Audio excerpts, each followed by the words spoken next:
എല്ലാവർക്കും നമസ്കാരം. ഇന്ന് ഹനുമാൻ ജയന്തിയാണ്. ഹനുമാൻ ഹൈന്ദവ വിശ്വാസമനുസരിച്ച് 7 ചിരഞ്ജീവികളിൽ ഒരാളാണ്. മരണമില്ലാത്തവർ എന്നാണ് ചിരഞ്ജീവി എന്ന പദത്തിനർത്ഥം. ശിവൻ തന്നെയാണ് ഹനുമാനായി അവതരിച്ചത് എന്ന് ശിവപുരാണവും ദേവീഭാഗവതവും പറയുന്നു. മഹാബലവാനായ വായുപുത്രനാണ് ഹനുമാൻ എന്നാണ് വിശ്വാസം. ശ്രീരാമസ്വാമിയുടെ പരമഭക്തനും ആശ്രിതനുമായ ഹനുമാൻ രാമനാമം ചൊല്ലുന്നിടത്തെല്ലാം പ്രത്യക്ഷനാകുമെന്ന് വിശ്വസിച്ചു പോരുന്നു. സർവ തടസ്സങ്ങളും തൊഴിൽ സംബന്ധമായ പ്രശ്നങ്ങളും മാറ്റി ഭക്തരെ ഉയർച്ചയിലെത്തിക്കുന്നതിന് ഹനുമത് ഉപാസന ഉത്തമമാണ് എന്ന് ഹൈന്ദവർ വിശ്വസിക്കുന്നു. ഹനുമാന്റെ ജനനവൃത്താന്തം പുരാണങ്ങളിൽ പറയുന്നത് ഇപ്രകാരമാണ്. ഒരിക്കൽ പാർവതി പരമേശ്വരന്മാർ വാനരരൂപികളായി വനത്തിൽ പ്രവേശിച്ചു. അവർ ആനന്ദത്തോടെ വൃക്ഷശിഖരങ്ങൾ ചാടിക്കടന്നും പഴുത്ത കായ്കനികൾ ഭക്ഷിച്ചും ക്രീഡാവിലാസങ്ങളിലേർപ്പെട്ടും നാളുകൾ ചെലവഴിച്ചു. കുറേ നാളുകൾക്ക് ശേഷം വാനരരൂപിയായ പാർവതീദേവി ഗർഭിണിയായി. എന്നാൽ താൻ ഗർഭിണിയാണെന്ന വിവരം ഭഗവതിയെ ഒട്ടും സന്തോഷിപ്പിച്ചില്ല. വാനരാവസ്ഥയിൽ ഗർഭം ധരിച്ചതിനാൽ തൻ്റെ ശിശു വാനരൻ ആയിരിക്കുമെന്നതിനാലാണ് പാർവതിക്ക് സന്തോഷം തോന്നാതിരുന്നത്. ദേവിയുടെ സന്തോഷമില്ലാത്ത ഭാവത്തിൽ നിന്നും ശിവൻ കാര്യങ്ങൾ മനസ്സിലാക്കി. ഭഗവാൻ തൻ്റെ യോഗശക്തിയാൽ പാർവതിയുടെ ഗർഭസ്ഥ ശിശുവിനെ പുറത്തെടുത്തു. എന്നിട്ട് ഭഗവാൻ വായുദേവനോട് കൽപ്പിച്ചു, എൻ്റെയും ഗൗരിയുടെയും വീര്യമാണ് ഈ ഗർഭസ്ഥ ശിശു. ഇവൻ്റെ മാതൃപദം അലങ്കരിക്കാൻ ദേവി താൽപ്പര്യപ്പെടുന്നില്ല.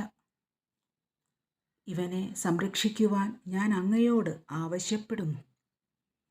ദേവാദിദേവനായ ശ്രീ പരമേശ്വരൻ്റെയും ആദിപരാശക്തിയായ ദേവിയുടെയും ചൈതന്യമായ ശിശുവിനെ സംരക്ഷിക്കുവാൻ കഴിയുന്നതിൽ പരം മറ്റെന്ത് ഭാഗ്യമാണ് തനിക്ക് വേണ്ടത്?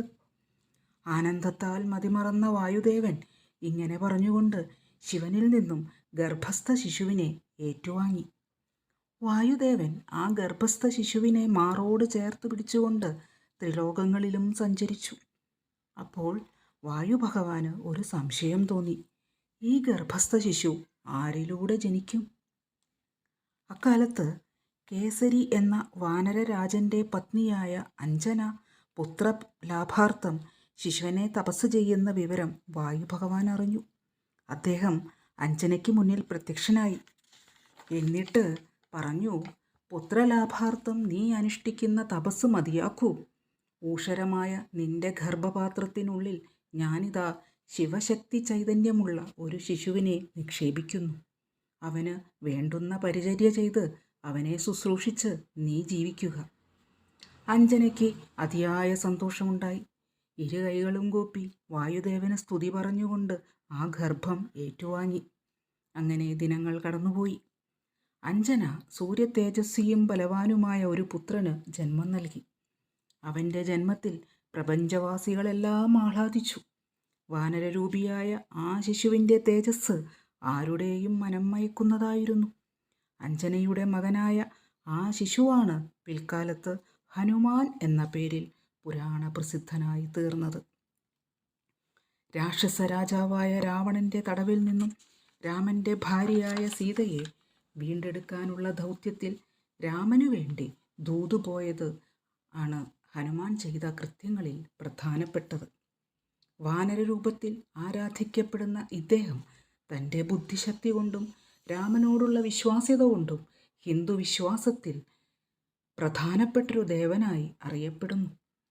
രാമനാമം ജപിക്കുന്നിടത്ത് ഹനുമാന്റെ സാന്നിധ്യമുണ്ടാകുമെന്നും നവഗ്രഹ ദോഷങ്ങൾ, പ്രത്യേകിച്ച് ശനിദോഷം, ഹനുമത് ഭക്തരെ ബാധിക്കില്ലെന്നുമാണ് ഭക്തരുടെ വിശ്വാസം. ഇന്ന് ഹനുമത് ജയന്തിയാണ്. എല്ലാവർക്കും ഹനുമാന്റെ കടാക്ഷം ഉണ്ടാവട്ടെ എന്ന് ആത്മാർത്ഥമായി പ്രാർത്ഥിക്കുന്നു. ഹരേ രാമ ഹരേ രാമ ഹരേ രാമ.